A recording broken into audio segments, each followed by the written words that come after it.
jirani kumchukia. Ukiona majirani wakupendi kwa ploti, kando la mshene, wewe pia ni masikini. Najua mtu wa mshene pia ukapendi, maana wakupiganisha watu. Hata mbingu inachukia mtu wa mshene. Hiyo ni anasema anayepanda mbegu ya vitina kati ya ndugu, mbingu ipendi huyo mtu. Sasa kama mbingu inakuchukia wanadamu ndio watampenda. Wewe wakupelekana mambo ya watu endelea kupeana. Lakini jua wewe na mbingu mliachana kitambo. So, umasikini hufanya nini? Mtu kukataliwa. You live in rejection because of poverty. Unaishi kwa kukataliwa kwa sababu ya umasikini. As I finish, you live as separated. Kutengwa. Mnatengwa. 19 verse 4. Proverbs 19 verse 4. Inasema hivi. Utajiri huongeza rafiki wengi. Bali masikini hutengwa na rafiki yake. Hutengwa mpaka na rafiki yake. Aye. Wewe unataka kuwa rafiki ya mtu masikini kweli?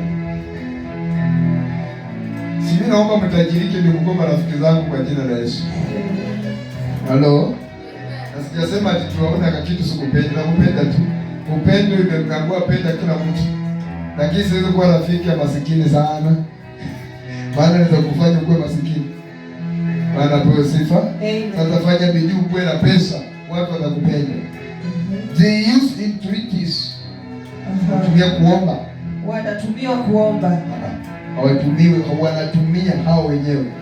They use entreaties. Wanatumia kuomba. 18 verse 23, then we stand up. Inasema hivi. Masikini hutumia maombi. Masikini hutumia maombi. Tafadhali mkipenda. Tafadhali. Bali tajiri hujibu kwa ukali. Usimame. Naweza nisaidia kwa chumbi. Hata hiyo vitu bwana. Zidi kujitenga naye. Marafiki hujitenga naye. Ukiona watu wanajitenga na wewe, jua wewe hauna kitu. Siku utapata kitu watakuja.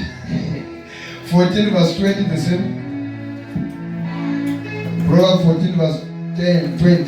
Raka. Inasema hivi. 14 verse 20. Inasema hivi. Yes. Maskini huchukiwa hata na jirani yake. Maskini huchukiwa hata na jirani. Bali tajiri ana rafiki wengi. Tajiri wana marafiki wengi. Lakini maskini anachukiwa mpaka na jirani. Sasa ukiona jirani anaingia anajifungia mlango, watoto wako wakija wanafukuzwa, wewe ni maskini. Bwana apewe sifa. Amen. Unapenda umaskini? Wangapi wanapenda umaskini wainue mikono waitishie saa hii? Wangapi wanataka utajiri? Wala wameinua mikono pokea kwa jina la Yesu. Amen. Ati ndugu zake